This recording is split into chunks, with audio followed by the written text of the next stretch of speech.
Welcome in to another episode of the My Two Bits Gators Football Podcast.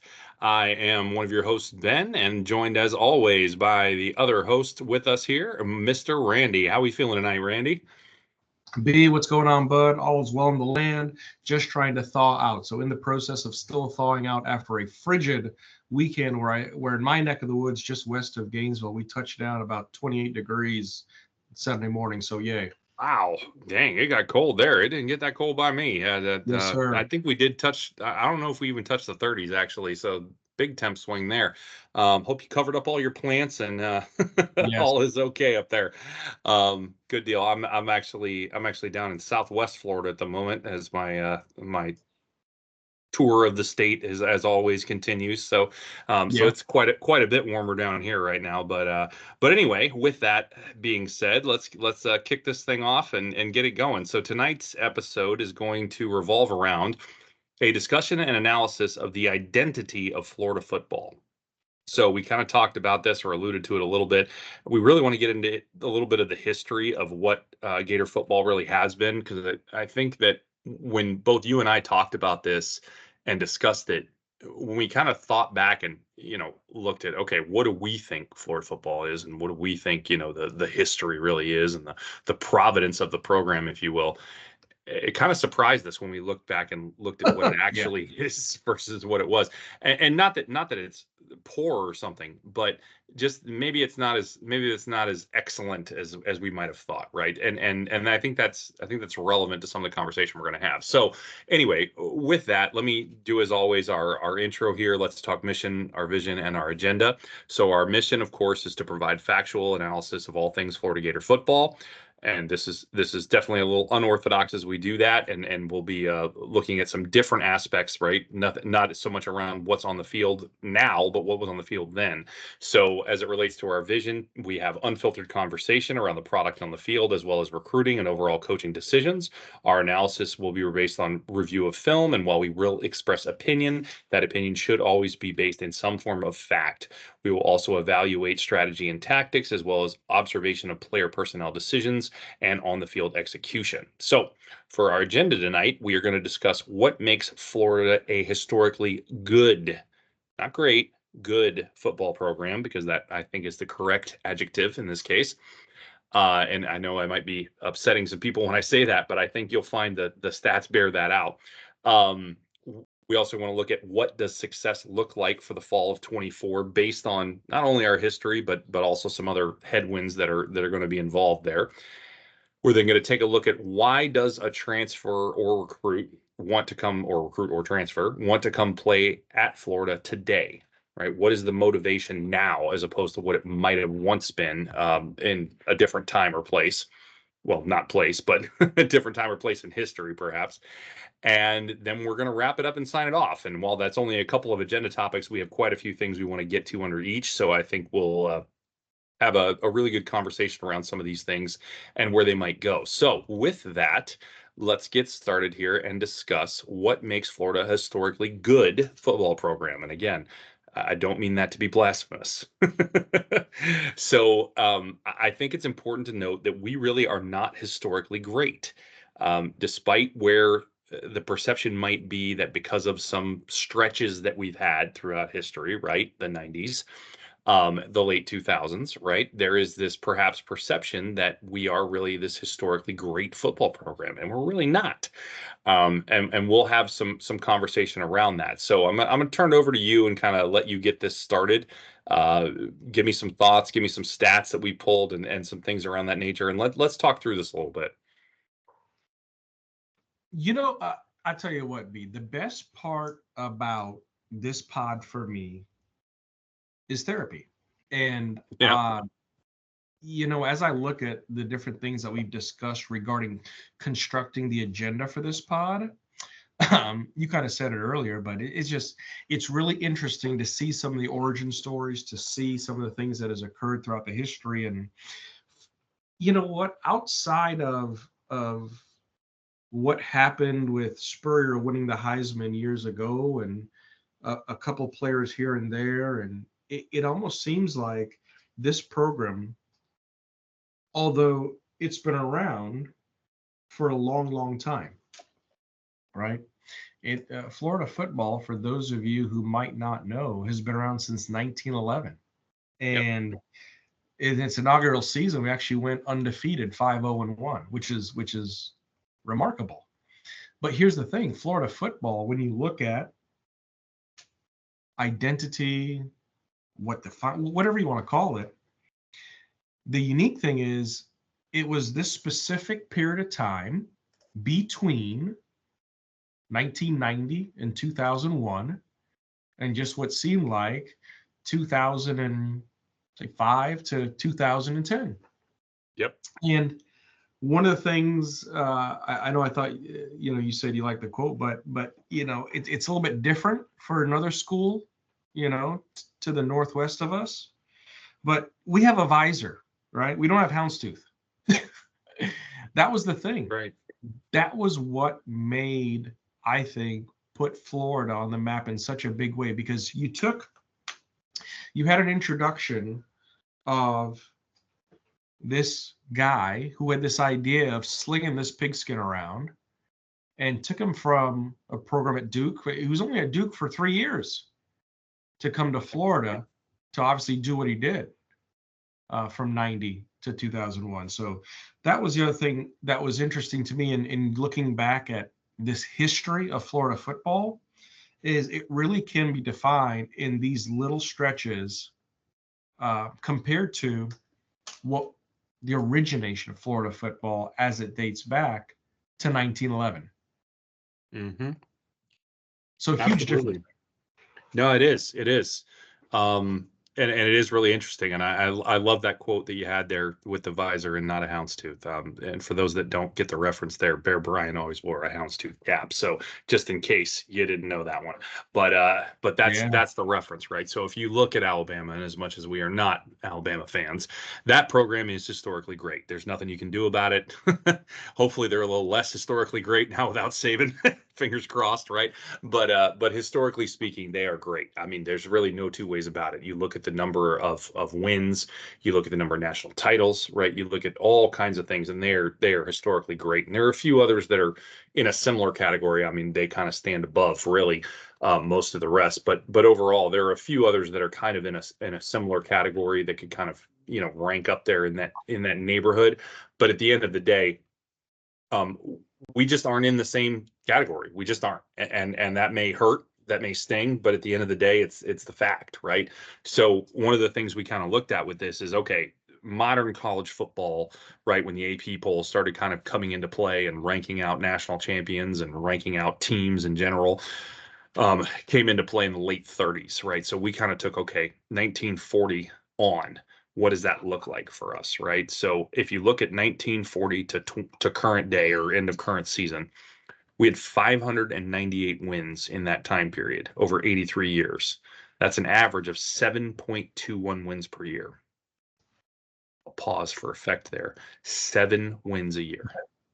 It's really what that boils down to. Now, in fairness, it wasn't until like the 70s, maybe even early 80s, depending on the year and how things went with bowl games and stuff like that, that we really got into, like a 12-game season. So it was harder to get to that number. So I'll give you, there were some, like 10 or 11 game seasons back then.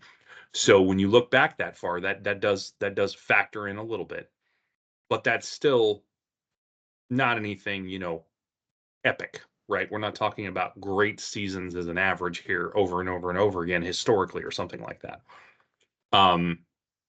What's more interesting is when you look at just 40 to 89, right? So when you look at those seasons before Spurrier, right, we had 290 wins over 40 years.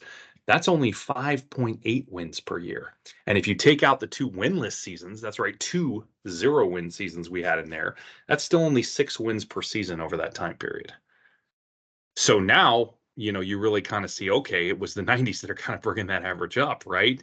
And it's true, because when you look at 1990 to 2023, it's 308 wins over 33 years. That's 9.33 wins per year. So now you see that's actually what's bringing that average higher, right? So even though, yes, there were less games in those days, and okay, you were averaging 7 wins, well, not really, because really in that time period where there were less games, you're really only averaging 6, right? So really what it comes down to is we're about a game above 500 historically, right? The one exception to that is technically these last 30 years with 12 game seasons, we've been a 9-win team historically.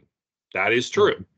That is true in these last 30 years. However, that's been helped along significantly by those chunks in the 90s and those late 2000s. You take those out and you put it more in line with what the rest of the years look like, and we're right back to that kind of 7, mid-7, maybe pushing on 8 because we had some other good years, but it's we didn't do that math, so I'm guesstimating there in fairness. But I mean, that's really what it looks like. And that's just an interesting thing, right? When you examine it and you look at it, and it's important to keep in mind, right? Because historically, we are not a juggernaut. We're just not. You know, we're a solid, good program that has had success at times, had great success at times. Yeah. But it's certainly not something where that's the standard. I think that's really important to keep in perspective. Yeah, great points all across the board. I looked at the most winningest. Let me rephrase that. Yes, the most winningest we know is Michigan. Fine, whatever. It is what it is. But also the schools that have the most chips, right? And I think this list might surprise a lot of people. I'm gonna start in the 10 spot. Okay, Minnesota, 6 championships. 6. But their last one coming in 1960. Number 9, Oklahoma, 7 championships. Their last coming in 2000. And their last in 2000, they had a 15-year gap between their last two, 1985 and 2000. Mm-hmm. Tied for 8, Ohio State with 8 chips. Okay, and their last two, 2002, 2014. Tied 8 with Ohio State with 8, Harvard. But again, a little skewed. Their last chip, 1919. Right. That's pre AP stuff, so that gets a little dicey. Exactly. Tied 6, USC, Southern California, 9 chips. Their last two coming in 2003, 2004. There might have been some controversy around those. I don't remember. Tied at 6. Wouldn't be today, but yeah. Yeah, exactly. Tied at 6, right? We got Michigan, right? Most wins in college football history. We know that. Outside of their last chip, of course, that just came less than a month ago, whatever. Yeah, less than a month ago. 1997. So you had that. Notre Dame, 4th spot, 13 chips. Their last 2 chips, 1988, 1977, respectively. Princeton in the 3 spot, 15 chips. Again, their last chip, 1922. Way outside. Yeah. Alabama at number 2, 16 chips. And we kind of know their history because Saban, 7 chips, 6 of them with Alabama, right? From 9, 11, 12, 15, 17, and 20. And the number ones with the most chips in NCAA, Yale.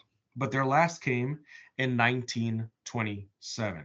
So even when you look at that list of 10, and like you said, pointing out the AP poll, the time frame, this, that, and the other,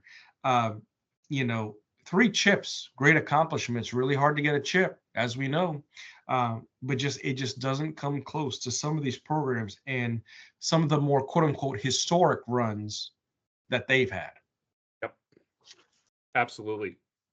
And really, really good points there with that as well. When you just look at it from the title standpoint, as well as, in comparison to wins. So really, no matter how you cut it, right, it's good, not great, right? That's really what it comes down to.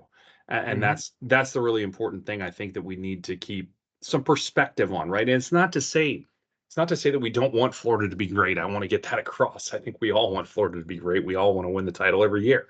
I mean, we're fans, right? Of course we do. But at the end of the day, I think it's important that you have to keep expectations in a place that is reasonable, right? And it's not to say that I want us to win 7 games. It's not what I want. Though we'll have a conversation about that in a minute, because maybe next year, but we'll come back to that. But at the end of the day, I think what we're trying to say is winning 7 games is not always a terrible thing. And that's the thing. And I think to a lot of us now, and me included for the record, I'm not saying this like I'm some outsider who sees this differently. No, not at all. I mean, maybe after looking at this, I see it a little differently, but I didn't before that. I think a 7-5 season is like I'm not very happy with that. And for the record, I'm not happy with it now, right? I'm not like gonna go and have a party because we were 7-5. Of course not. However, I think it's important to take away what that might mean, especially in certain seasons and especially under certain sets of circumstances, which I think we've had quite a few of over the past, say, 20 years, right? There's plenty of times where a 7-5 season is probably not bad, right? And there's a reason why that's not bad. Now, again, I'm not saying to celebrate it. I don't want this to get construed. I'm not saying to celebrate basically mediocrity. I would never be a fan of that, ever. But I think it's important to not be disgusted by it. That's the point that I think I'm trying to make here, is there's a difference between celebrating it and just thinking that it's just that we might as well be 0-12. Right. And I think that's the difference, right? Is understanding that there is some good, some benefit, some positive takeaways from it, as opposed to, oh, it was just a wasted season and it doesn't mean anything. And that's the point I guess I would try to make here. Yeah. Well, no, so here's what I think I could boil it down to. You mentioned earlier about being a realist. We want to speak truth. We're fans, not want mediocrity at all. So I'll tell you what, we'll just call it the optimistic realist section. How about that? There you go. There's one thing for it. But here's the other thing too. When you look at the tenure of coaches, that obviously, I mean, when you look at Spurrier, when he took office, to be here for 11 seasons, that was a big deal. That created a lot of continuity. Of course, this past season, we talked a lot about continuity, that continued effort, the work ethic, the message, right? Having to sell players on this program, it's huge.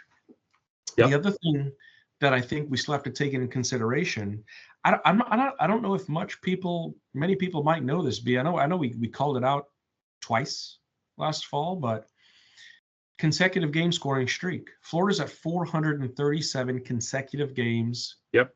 Scoring a point. 437. The next closest school was surprising to me, and their streak. So the next closest school is TCU with 382 games consecutive scoring. Wow. Yeah, I would not have guessed TCU. Right? The third one on the list is Michigan with 365 games consecutive scoring. And number 4, our good friends out west, BYU, 361 games that they've scored in consecutively. So, having that been said, this is not a downing part. I agree with you. It's not a matter of, we're saying go back historically, we sucked. No, it's not about that. It's not at all. Right, just taking that deeper dive into what this program looks like. And to be honest with you, more than anything else, just learned a lot about Florida football over the years. Yep, absolutely. So, to that point, on to our next little talking point here. And that is, what does success look like in the fall of 24? So we set the stage a little here, and there is a reason why. I won't say this was purely motivated by the standard of what was, but it was to a degree. In fairness, we really did want to take a look at that kind of in a vacuum. But then I also think it's important to say, okay, let's pull it out of that vacuum and let's take a look at what it means today, right, and what it means going forward into this next season. So I'll ask this question: factoring in the schedule, which we'll discuss as we already have a little bit, and the history of the program, which we just did discuss, what win total would define success for Napier and the team in 2024? Your thoughts? That's a loaded question, dude. Yeah, it is for sure. It's an absolute loaded question, and it's such a tough question because as we saw, so look at last fall, look at our preseason show pod, and what did Vegas have it has? They had us at 5 wins. Well, 5.5. Yeah. 5, whatever, it's fine. But and I remember our reaction to that was just Shock and awe was our reaction to it. You got to be kidding me, right? You got to be absolutely kidding me. And so here's the other thing that's tough about that. We have definitely some new personnel coming in. There's going to be a big change up when it comes to the lineup, the roster. So be that as it may. The other thing that I don't think people are factoring in is the fact of, yeah, it's going to be a tough schedule, right? But I'm going to take a quick deep dive into the schedule. You're gonna steal my thunder. Okay, go ahead.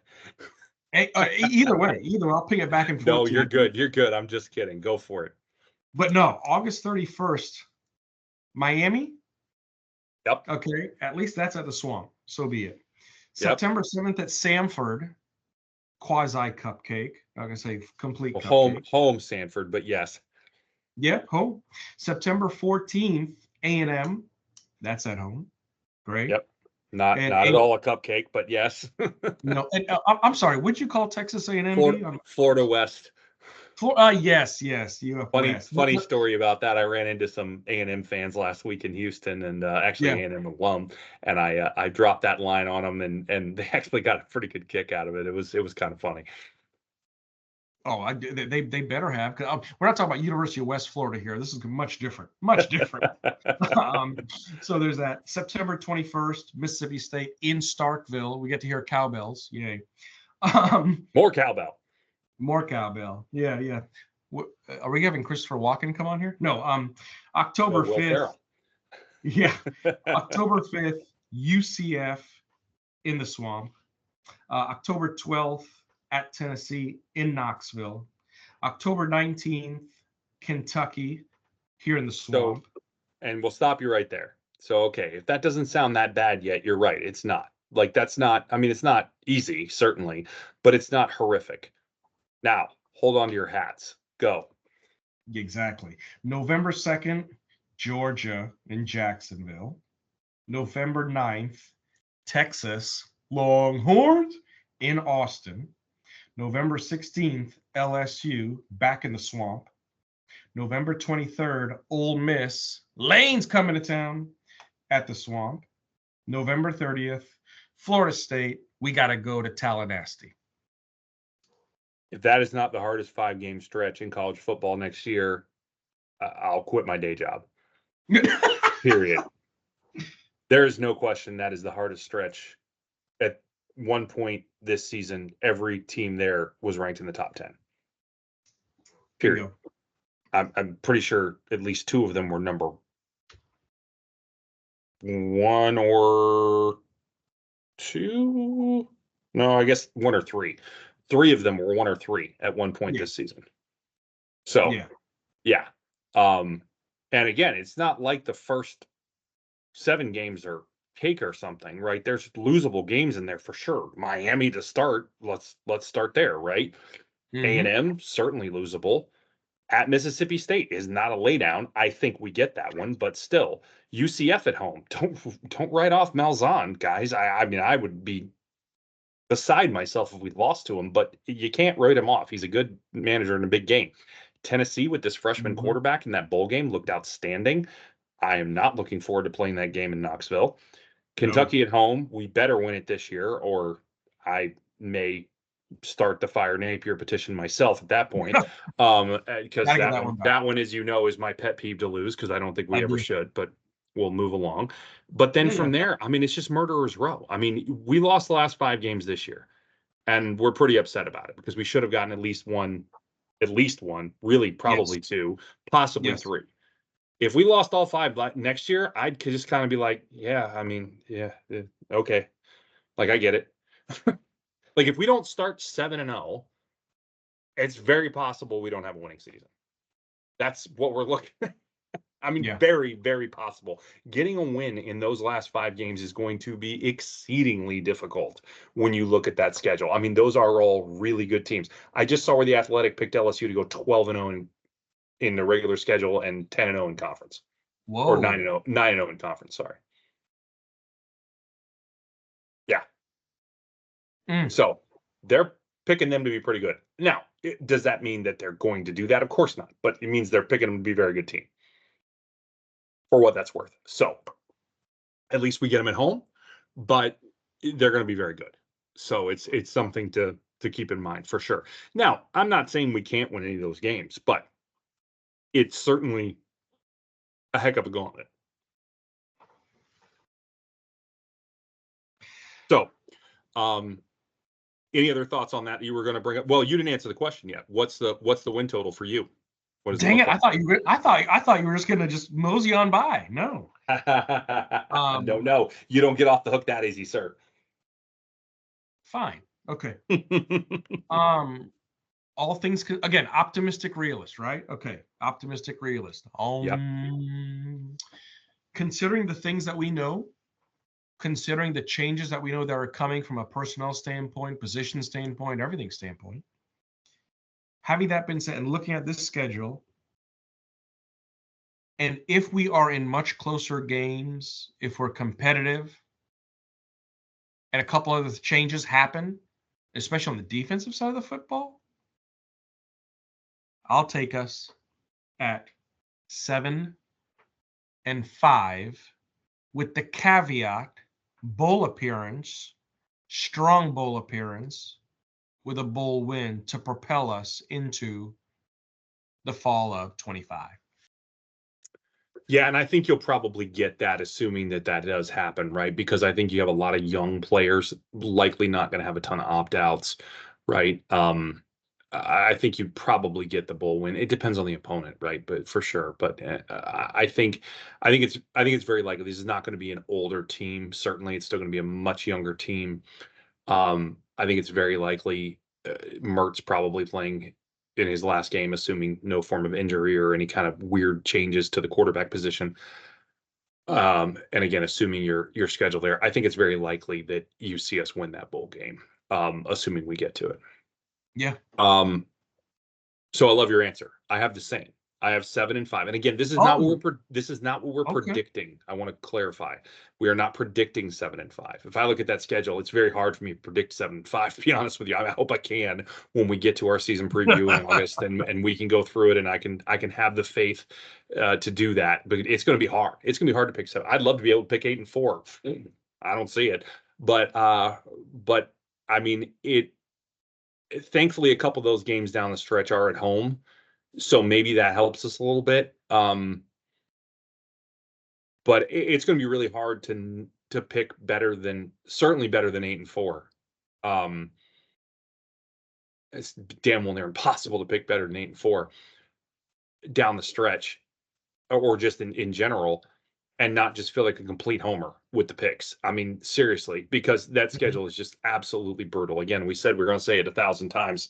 It's fine. It's brutal. So I'm with you. 7-5 has to be defined as success. Now take a minute to wrap your head around that. 7-5 is a success. Not, it's okay. No. It's success. Context. When you combine, exactly, context. When you combine that schedule, and when you combine, again, I'm not going to leave it out, the history of this program, and it's not because it was at 7 wins for the record. That honestly has nothing to do with it.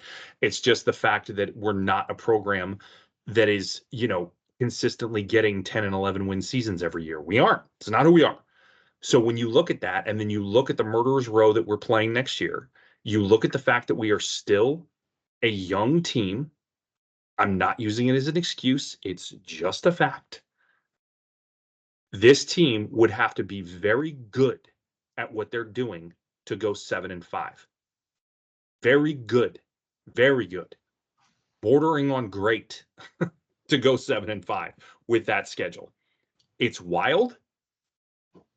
It's wild to say that. It's wild to think that. But if you really look at it, that's the truth. I mean, there's really no, That's not really up for debate. That's not really an opinion, I don't feel at all. That to me is pretty much fact when you look at all of the numbers as it relates to who this team is on paper, talent wise, right? On paper, schedule wise, you're going to have to do something very, very deviant from the mean to be able to do significantly better than that number. Maybe you can catch another game. Sure. Maybe. Maybe you can lose another game. Sure. Maybe. Those things are to me the kind of the standard deviance. 9-3 is way out there from the mean to me. Like it's almost inconceivable. 10-2 is virtually impossible next year. I want you to think about that. It's virtually impossible. Mm-hmm. You're not wrong. That's pretty wild. It's pretty wild. And I really don't think that we're seeing that out of any place of anything but a real hard look at the realities of what is going on with this team. I really think we're doing everything we can to try to take bias and opinion and anything but data out of the equation and just look at, okay, this is what we got, right? This is what it is. So this is why when we hear conversations about Napier getting let go if he doesn't tear it up next year, come on, that's not real. Like that's not possible. So if that's the case, then just fire him now. And for the record, I don't think Strickland's going to do that. I don't necessarily think that there are people behind the scenes, booster wise or anything else, that are going to do that. Now that is opinion. I don't know any of that, but I think that if they see improvement and if they see results on the field that are positive in terms of development of the team and things of that nature. And for the record, I would want to see that too, right? It wouldn't just solely revolve around the record. We're having that discussion around the record for the purposes of this conversation, but at the end of the day, we would want to see more than just, okay, yeah, we got to 7-5, we're good, right? No, it does need to be more than that, right? That defense does have to get significantly better, like what we talked about. We think it can, right? The offense has to look very cleaned up and efficient, right? No procedural penalties of any significance or consequence, right? If we don't get an offensive coordinator, then we better execute to a T, right? With the personnel that we have. And if we do get one, then it better work, right? And for the record, that if is looking a little less day by day, but we'll get into that in another episode. So there are things that we want to see besides just a record. I don't want to make like that's the sole qualifier or something like that. However, I do think that if we get to 7-5 and if we look decent doing it, that ought to be enough in my book. Yeah. I think one of the things that I just kind of was mulling over in my head was when you look at 7-5. For the record, I didn't think you were going to pick 7-5. I thought you were going to be at 6-6, to be honest. I mean, I did debate on it, but I do think that with the games that are there, I think you have to find a way to win one of those in that last 5. I think you lose one of the opening 7. I don't know where it is, but I think we start the season pretty strong, and then you again, if we're successful. I'm not saying this is what happens, but I think you have one loss in there, kind of, I'm gonna call it unexpected, but Tennessee's tough on the road, right? That's a tough one. So maybe that's the one, right? That I can't say that I would like expect to win or whatever the case might be. And then from there, you just have to get one back. I mean, maybe it's Ole Miss at home. Yeah, I don't know. Maybe Ole Miss doesn't deliver on how great they're theoretically going to be next year with this transfer class they brought in and everything else. Who knows? And if our defense is as sound as we think they might be, maybe Lane's offense doesn't.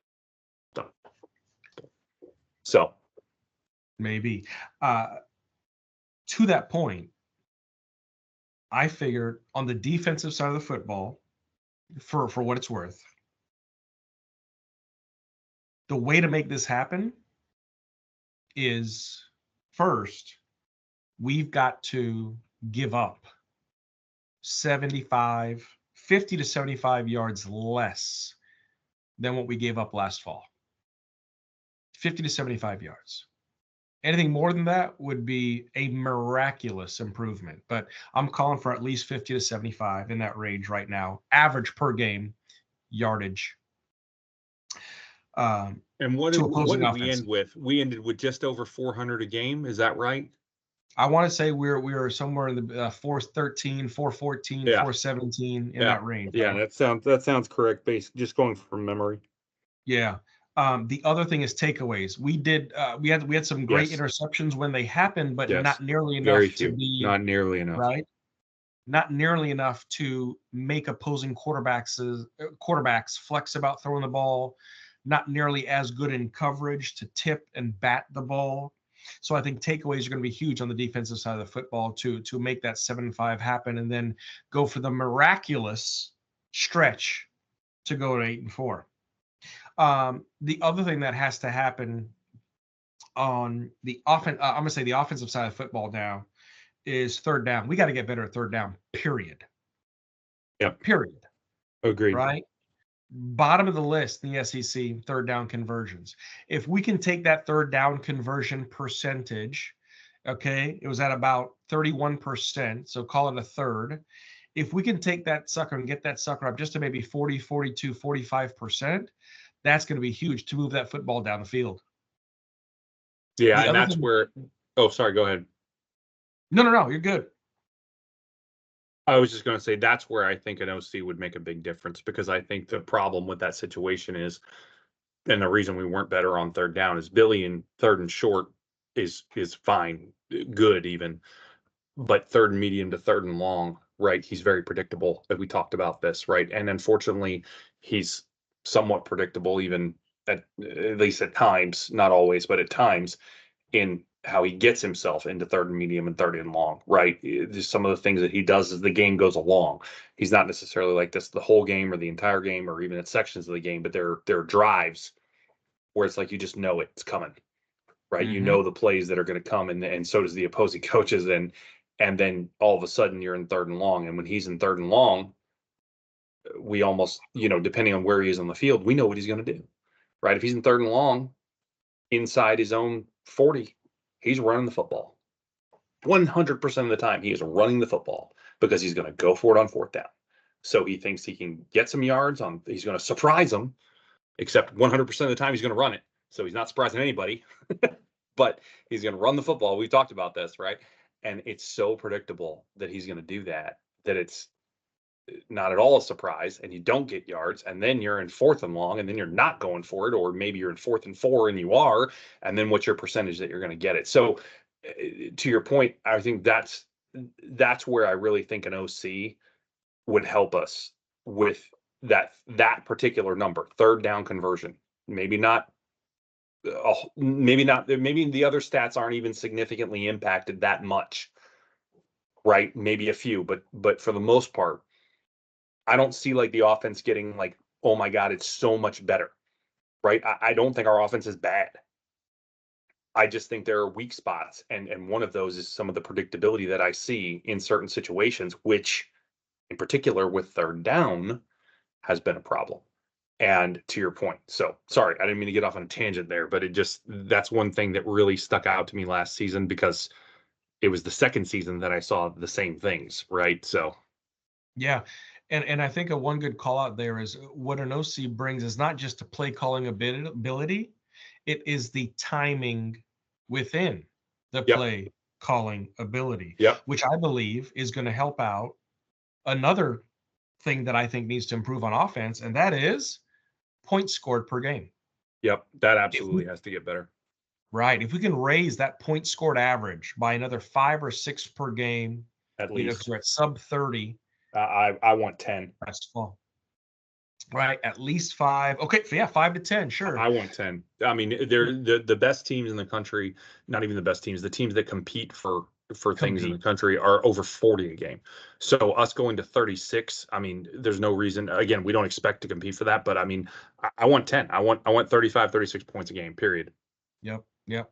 and that's going to be a great number to be able to compete and be in those higher contestable shootouts, Yep. if you want to call that. I know it's not the Pac-12, whatever, but when you are playing an LSU, when you are playing an Ole Miss, and Kiffin likes to do what he likes to run up the score, whatever the case might be. So that's going to be unique. And then on the special team side, we just need to continue that there. However, in net punting, we did finish pretty top of the season last year.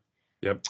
Throughout FBS. But when you look at what we did from a net standpoint, especially in regards to pinning teams back, if we can just get inside the 20, that would be great. And then from a field goal kicking standpoint, you know what? Trey hopefully is going to come back, have a great junior season. If he can go north of 88% or north on the year, he's going to be calling good. You're calling for big numbers. Okay, I still take 85, but all right. Yeah. We can get into more about those specifics that you want in the season preview. But I hear you, and points taken. I mean, you're right though. Yeah. A successful season is about more than a record for sure, though, and that is kind of the point I think you're trying to make. But I think for purposes of this, it is interesting and good. I think that we're on the same page there, and that 7-5 is really like. We need to think of that as being good next year, because it is, right? 7-5 next year is good. Again, I'm not having parties, but we need to accept that that's a successful season, and we did a good job. Like we need to go home and say, okay, this is something to build on, and nothing that we need to roll the visor down and stomp on it for, right? So that's important. So, all right.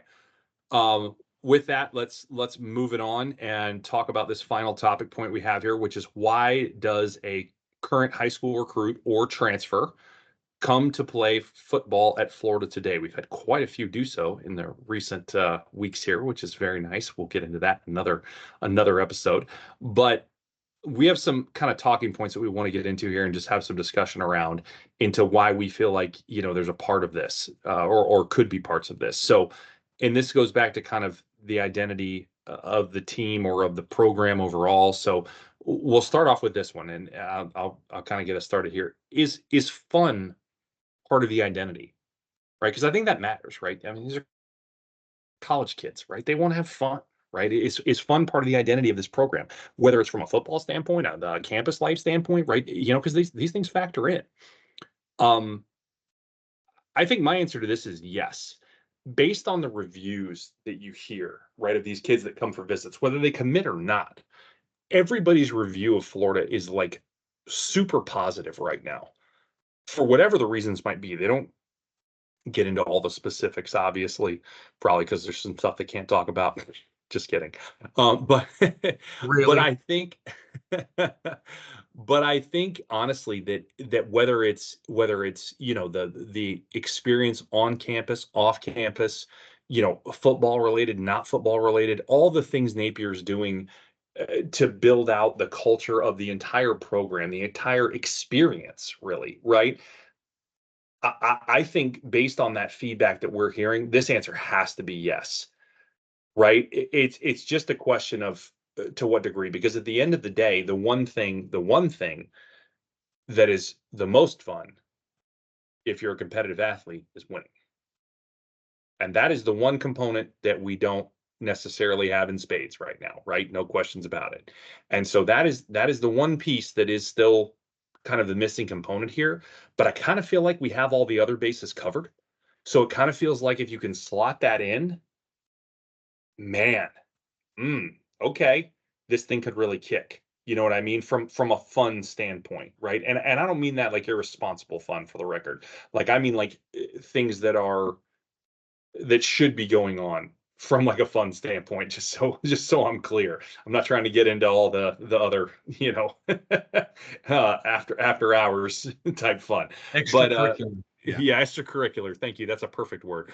But I think based on what I'm seeing, my answer to this would be yes, even without the winning component necessarily being there right now.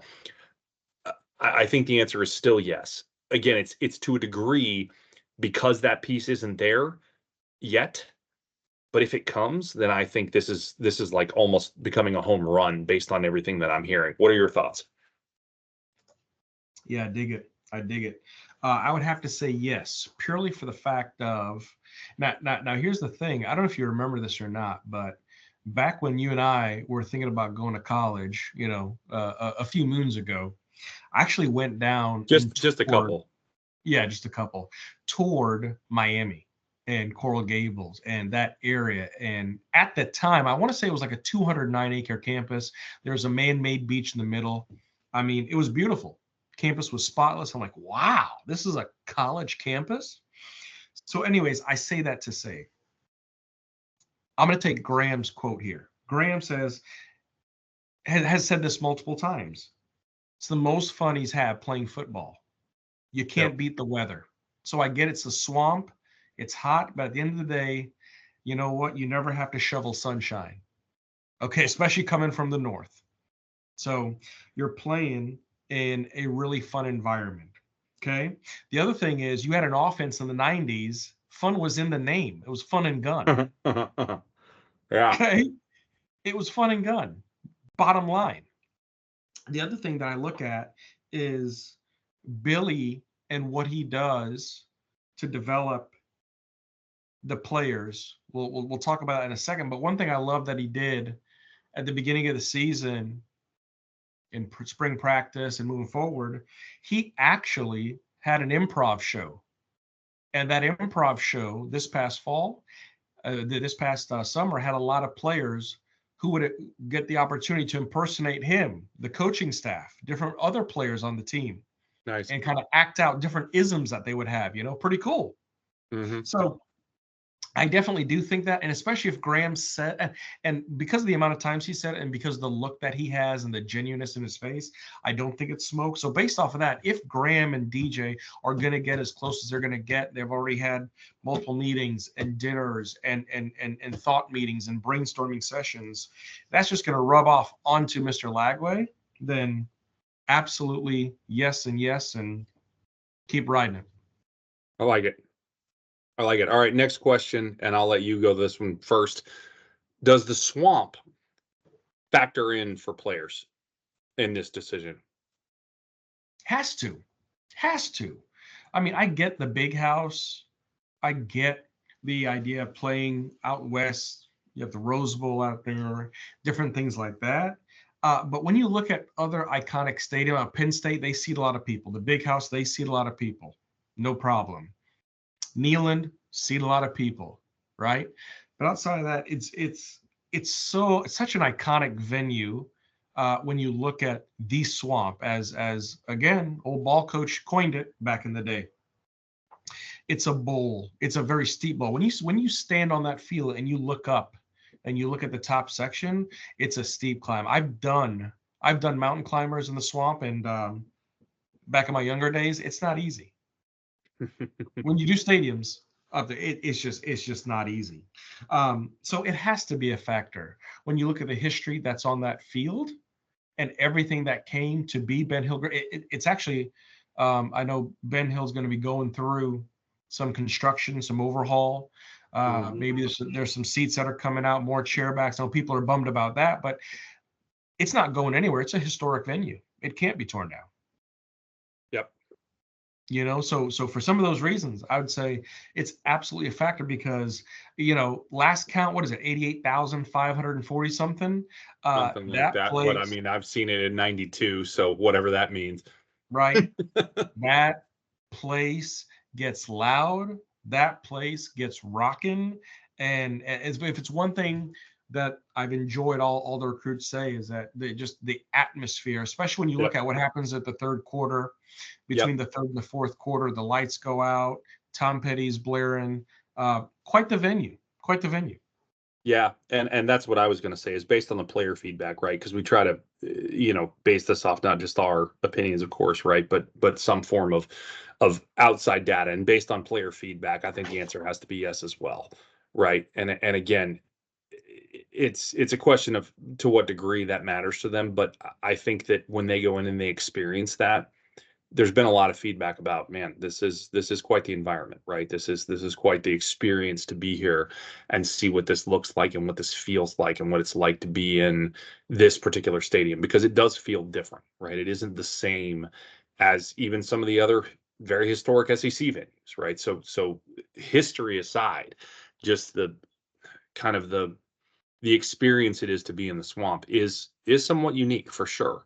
Regardless of capacity, regardless of anything else, the way, to your point, the way it's shaped, the way that the actual construction of the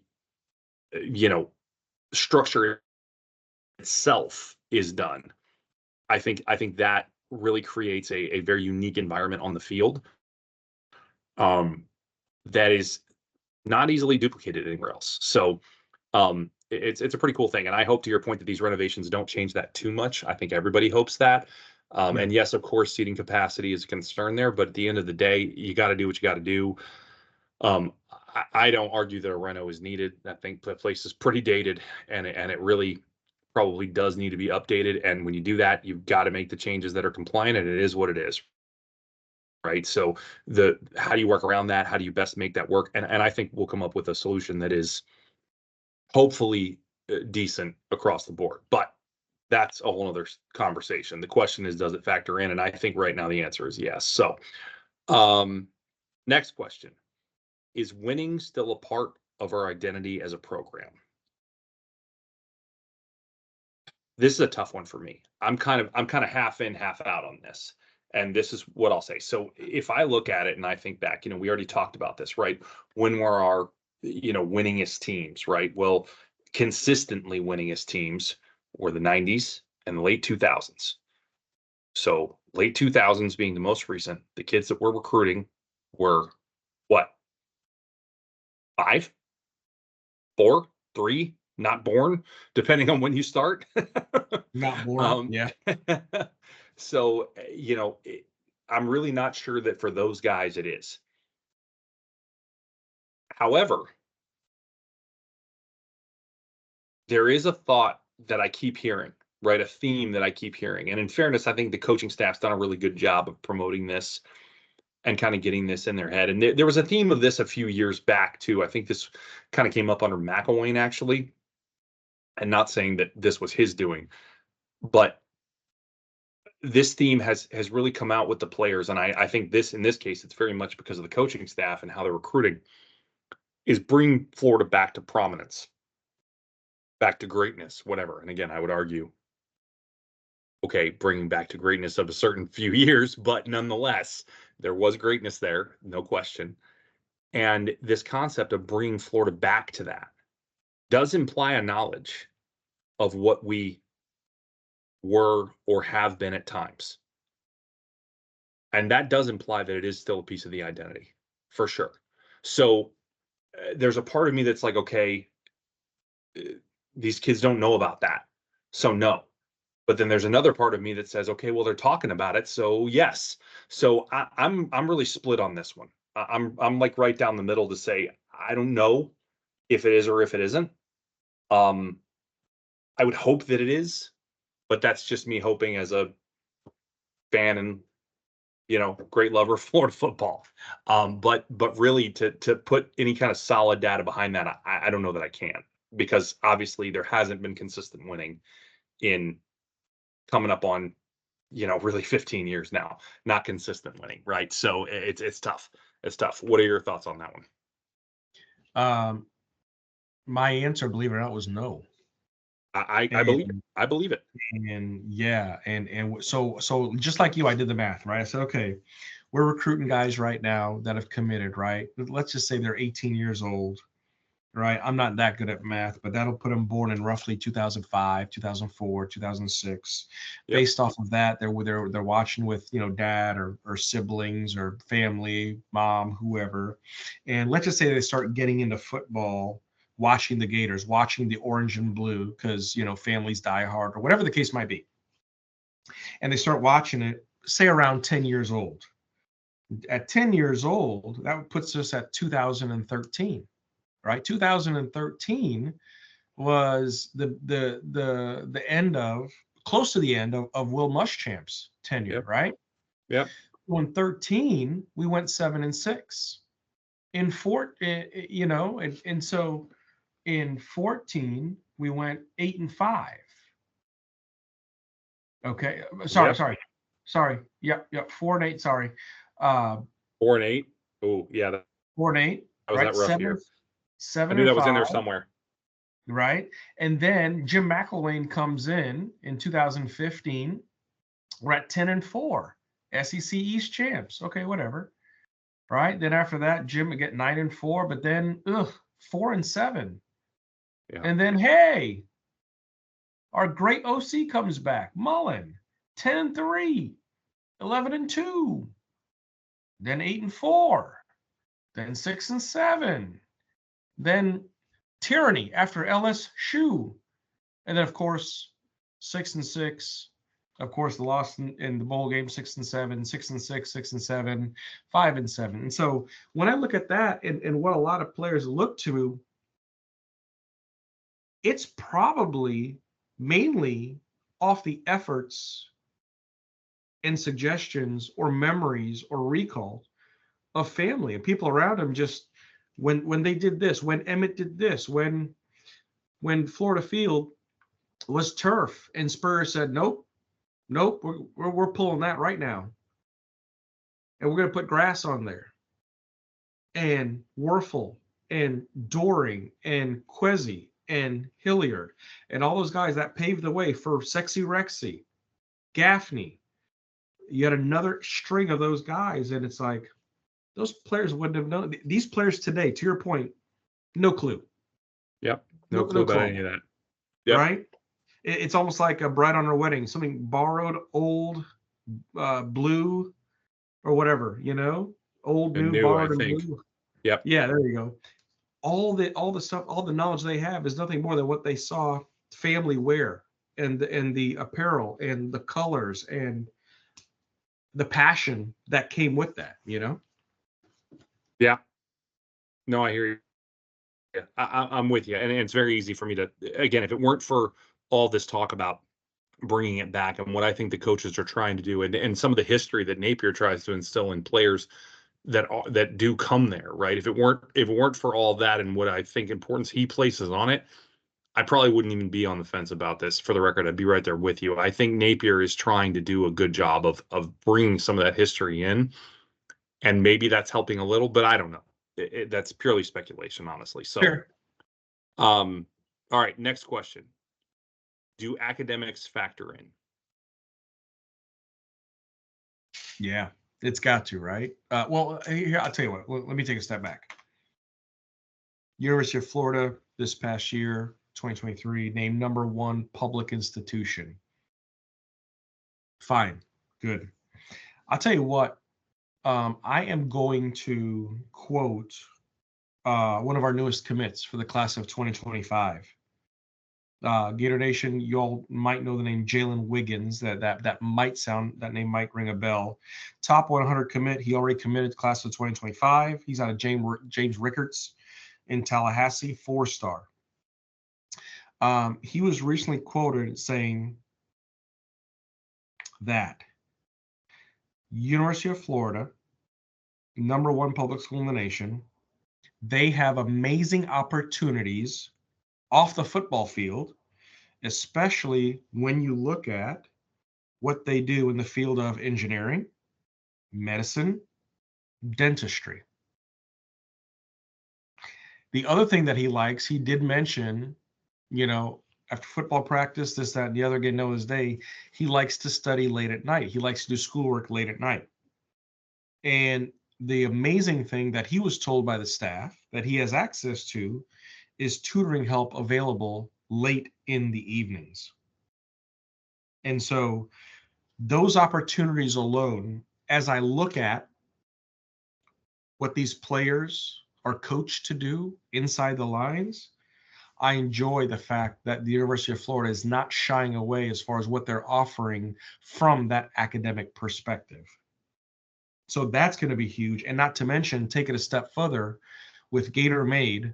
It's not technically academic, but I tell you what, it's helping round off the athlete between academic and athlete, because what Gator Made is doing with these young men, again, brothers, fathers, future leaders, all that mess, it's helping them be not just an athlete, but well-rounded in the sense of the world, business, environment, everything that they're going to be faced with in the future. And they are doing they, as in the staff, are doing their best to equip them and give them those tools to be able to succeed outside the white lines of that football field. So, do academics factor in? Unequivocally, yes. So I don't know about unequivocally. I'm going to debate you there. I think case by case basis, yes. Depending on the student athlete, yes. Right. So for Mr. Wiggins, right, probably for Joey Slackman, though he hasn't stated it, I think absolutely. Right. For the players that it does factor in for, it matters. Where we are and where we stand and where we rank and the school that we are academically, absolutely. So for those students, athletes that it matters, the academics of the school in general, the fact that we are so strong matters, right? Then it factors in. For the students where that's not necessarily their priority, and I don't mean that in any way that it doesn't matter to them at all, but where it doesn't rank as highly on their list, I just don't think it plays that big a role. I just don't. Because if this was something that mattered to the majority of student athletes, I frankly think we'd get a lot more commits than we did. Oh. That's how I break it down. I think if it really mattered that much, then we would be much higher on the list, because being the #1 public university in the country is a big deal when you combine it with the athletic programs that we're offering. I mean, that's a very rare combination when you look at it, to me, right? You're talking about the #1 public school in the country. There are very few universities in total that rank above you academically, right? There's a short list that's above you in total, right? What, few dozen schools tops, and probably not even that many. And all of those, what do those football programs look like? Well, I guess ask Joey Slackman what Penn's football program looks like. Because I'm sure Penn ranks above us academically because it's an Ivy League school. Right. So I would think, I don't know that for the record, but it's a private Ivy League school, so I would assume. So when you combine that level of education with a football program at as high a level as ours is, which is quite high on the spectrum overall, certainly when you compare it to every other school, right? That's a rare combination. So if academics matter to every player, say equally, I think we would I think we'd be fighting kids off with a stick, quite frankly. And that's just the way I feel about it. And I just don't think it does. Not to that degree. I think they feel they can get an adequate education at most places they go, that it will, get them a college degree, which is really what they're looking for, if they're not thinking that, life beyond college football in a football world, right? Pro level, obviously, is what I'm referring to, is possible. They feel like that's going to get them what they need, and they'll be fine. And I'm generalizing, of course, and I don't know all this, but at the end of the day, that's just my feeling, because if it really mattered that much, then we would have to rank way up there for a lot more kids. We just would. And I don't see that. I think depending on the recruit, absolutely. But overall, yeah, not so much. I don't see that as being an overall driving factor. All right, last question.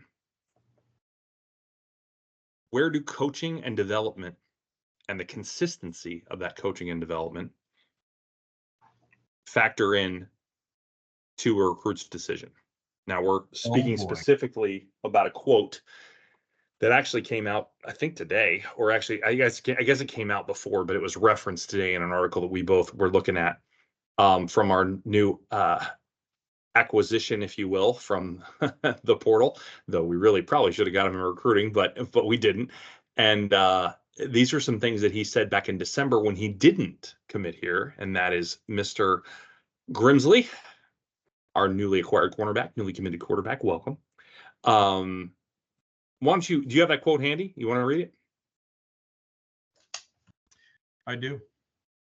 Fire away. talk about what he said back in December as to why he basically wasn't coming then, though really what it boiled down to was he wanted to go play for Nick Saban. But that didn't happen. So but this is what he said then. So go ahead, Randy. Yeah, this is the strongest part of that statement. With Florida, I know that they don't give time for coaches to try to build a program. Dudes get fired for winning 10 games, so you've got to start winning fast. That's the only thing I question a little bit about Florida is the stability. End quote. Really interesting stuff. Your thoughts? Yeah, man. Talk about an indictment. Yeah, for real. But also how interestingly perceptive. Yeah. Yeah, and that's the thing. Here's a guy who, and for the record, because of his position, again, the main reason he said he wanted to go play for Saban was because Saban coaches the defense, more specifically the DBs. And so at his position, he wanted to go, although Gator fan, sure, yep, growing up, this, that, and the other.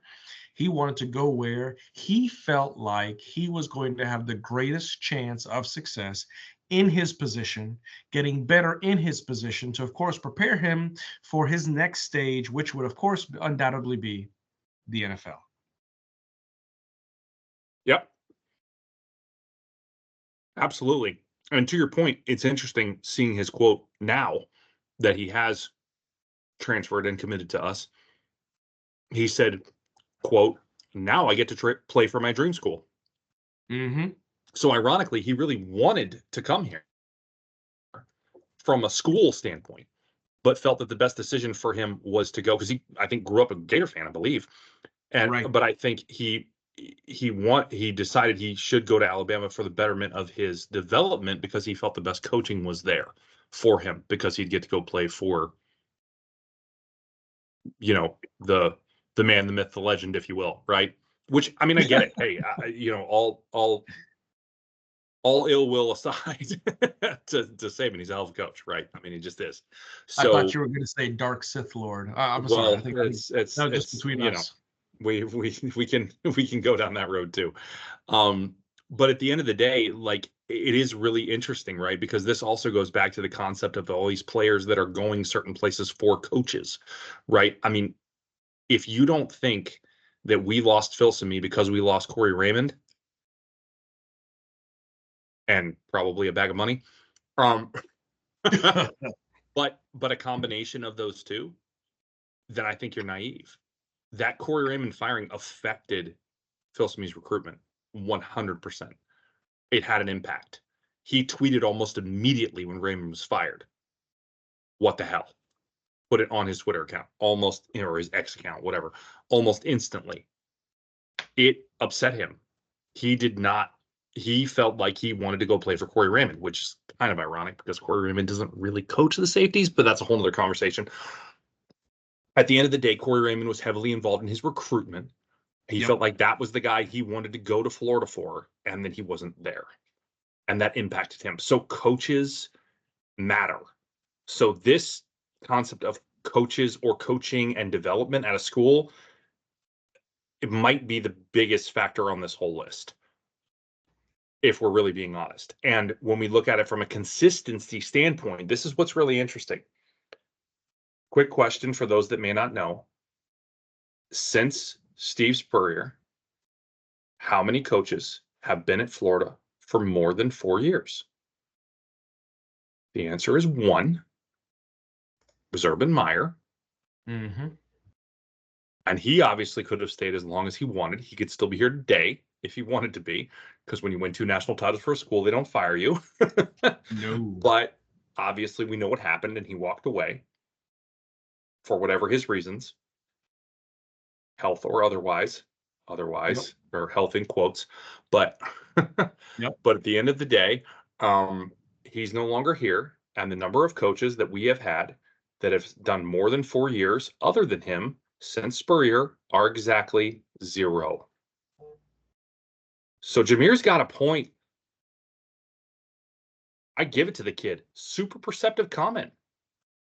he doesn't know how long the coach is going to go play for is going to last. Because if he's not in his first year, he ain't got no guarantee that he's going to play for him all 4. Mm-hmm.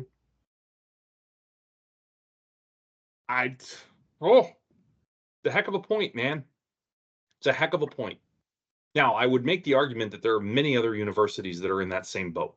We are not alone there, Oh, yeah. right? But if you look at the best programs, the most consistent programs, the programs that win the most over time, programs that win the most titles, in a lot of cases, not all, but that win the most conference titles, maybe, those schools don't have that kind of turnover. Not in recent years, anyway. Now, obviously, that's because they've found a good coach that they're happy with, they're sticking with, who is winning. I understand that. I get that to a degree is common knowledge, common logic, whatever. The one exception I would kind of make to that, though, would actually be Michigan. And I don't want to get into a whole big deal about this.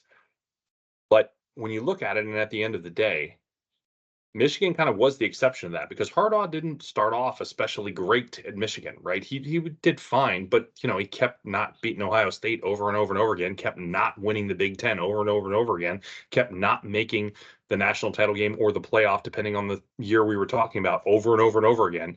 And then all of a sudden, he did all of those things over and over and over again. Well, maybe not over and over and over again, but 3 years in a row beating Ohio State, 2 years in a row making the playoff. That's pretty good. That's pretty good. And then, of course, we know how this year ended. Now, I would argue this year's a little fluky for him to actually win the thing, but that's neither here nor there. When you boil it all down, interesting that a consistency at coach made a difference there. Now, it's also interesting that his recruiting is pretty much status quo every year and right about 15th or 16th. But that's another conversation. I guess what I'm trying to say is, like, from a culture standpoint, from a player buy-in standpoint, I do think these things matter.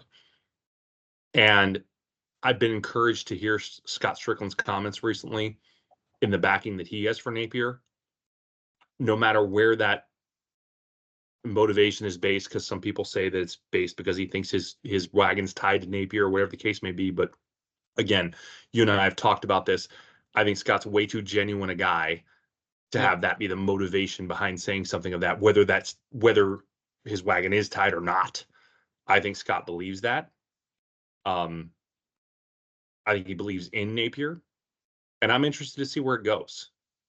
So I'm hopeful that we do get some consistency, as long as it doesn't mean that we're headed in the wrong direction from a consistency standpoint. And for the record, I'm not convinced we are yet. Next year will help elaborate that for me. Yeah. So any other thoughts on that from a coaching and development standpoint? I think the other thing to point out about this specifically, Grimsley, is, so we had a great relationship with Raymond, arguably so. Raymond does really good with player development, building that relationship. I've heard a lot of people mention that when Corey Raymond talks to a potential recruit, I mean, locked in. It's almost like your best friends. He has such a warm spirit about him, and that's awesome. But when you look at the timing of it all, so Raymond went back to LSU, right? Okay. Yeah. When you look at what happened, and this is why I love what I believe it's On3B. You could correct me if I'm wrong, but I think On3 pointed this out. But okay, Nick, Coach Saban, the Dark Sith Lord, whatever, GOAT, calls it quits. Okay. Really interesting turn of events, because that whole day he had meetings, he was talking to recruits, he was going through all the different positions, deficiencies, this and that and the other, and he didn't make that announcement until very late in the evening, right? So he was going to address the team, and he's on the phone with his wife, and that whatever they talked about, and he said, "Boy, the way I address the team is going to go one of two ways, and both ways changes a lot, affects a lot of lives forever." That happens. We know what happened after 5 p.m. Fine. Then the next day, this happens. And really and truly, Raymond had the opportunity to reconnect with Grimsley. And for all intents and purposes, Grimsley could be at LSU right now because of Raymond. But for whatever reason, Will Harris showed up, and Will Harris just happened to reconnect with Grimsley the morning after, right? And there was familiarity there, and he pursued it real hard. Real hard. And so I love what my point is, I love what On3 said regarding the whistle. You recruit to the whistle because it's almost like a sales job. Yep. It's almost like a sales job. You fill your funnel. You've got prospects. You're filling the funnel, filling the funnel, filling the funnel, filling the funnel. But at the end of the day, we just don't know who's going to buy it. We have a great chance with some. We have a great opportunity. But which sales are we actually going to close? At the end of the day, I just have to fill my funnel as much as I can. And again, recruit to the whistle, play to the whistle. We did that. Got a great talent as a result of it. So kudos to them for that. And want to point out that Raymond did re-pursue him. Maybe not as quickly as Harris did, but he did, because that decision was down to LSU and us for him, and he picked us. So love getting that win in that situation, because Raymond is still a tough beat as far as recruiting goes. No question about it. As you mentioned, he's still very good at it. There's no two ways about it. So yeah, love it. Good stuff. All right. So with that, I think that kind of closes us out here. Any final thoughts in all of this? Do you want to wrap in here before we sign off? Yeah, no, all good things, man. Couple of realizations, couple of ahas regarding Florida football history, prominence, dominance, things like that, lack thereof. But, especially for that 15, 16 year time period, which was really unique, that I think really defines the program. That was unique going through those things. But outside of that, also another unique perspective on the wins, right? Given broken down the 7 wins, the 9 wins, the difference between the 6 wins without Spurrier, right? yeah, pretty much. So, or without Spurrier and beyond, I guess I should say, in fairness, not just Spurrier, but fair. So that was unique to unpack that and kind of figure out what is truly this identity in this team, right? And I think we'll have to coin. We don't have houndstooth. We have a visor. I think that's going to be pretty good moving forward. but outside of that, no, really good to unpack, man. And I look forward to the next one in 2 weeks' time. Yep, absolutely. 2 weeks. We're going to kind of go through. We're going to take a look at kind of where we think the roster's at and the changes to the team, whether it be coaching wise, roster wise, and just kind of take a look at whether or not we think we're kind of plus or minus from where we were last year. Different position groups, different coaching, changes that have been made. Could possibly be some more, as we discussed. Not sure if that's going to happen, but certainly the ones we've seen already. And we want to have a discussion around that. So that's what we're going to do in a couple of weeks from tonight. So with that, I think I'm with you.